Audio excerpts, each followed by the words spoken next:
Hi, I'm Eddie Kramer, and you're watching Burl TV. What you know, mate?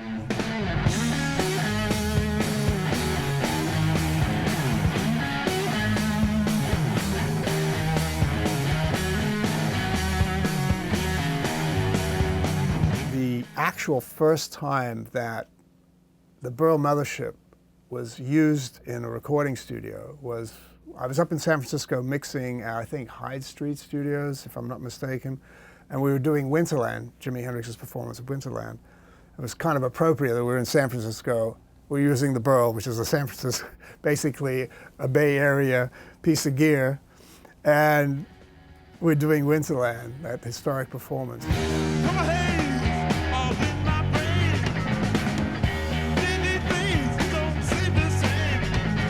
Now, the guys, meaning Rich and Will and the whole crew, of course, had developed it in their studio and finished the initial box, but it had only been used in their studio and never come out. So I think Will called me up and said, hey, listen, we got this thing done. Can we bring it in? I said, sure, let's try it out. Let's see what happens. And it was great.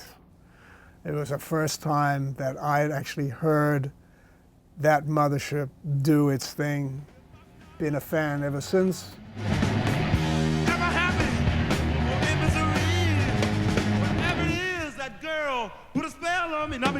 What I have worked on over the last 10 years probably is to figure out a way to combine the very best of analog and the very best of digital to capture what Jimi had intended and try to make it just this much better. If I could give it that much more presence, clarity, still maintaining the integrity and the original intent of what he was playing, I think I'm doing his memory a service, and I think, as I said before, the fans and critics like it.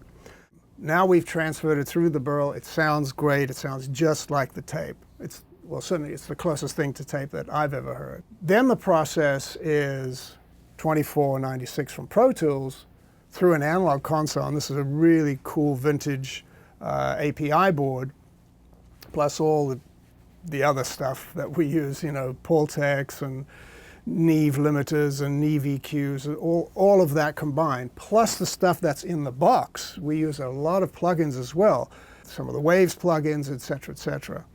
So we are now taking a vintage piece of material and treating it as a contemporary piece of music and make it just stand out.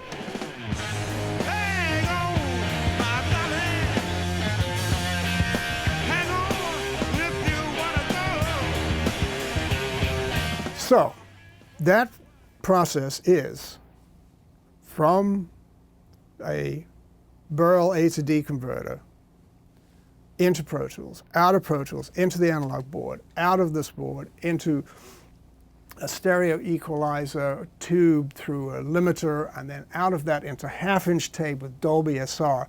Then we have a half-inch 15 IPS master, which then gets played back through the Burl B80 Bomber back into Pro Tools.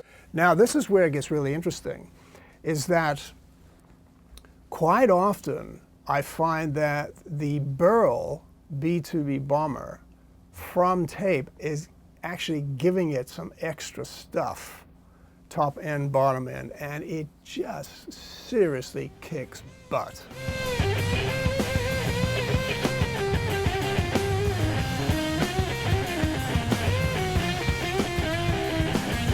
There's an underlying thing here, and that is Burl makes the bloody difference, and I keep stressing that wherever I go, whether I'm at Abbey Road in London, whether I'm in La Fabrique in France, and whichever studio I go to, and whoever I'm talking to in whatever studio, I say, guys, have you ever tried the Burl? Come on now. Thank you very much. How about Jack Cassidy, Noel Redding, and Mitchell Mitchell? Thank you.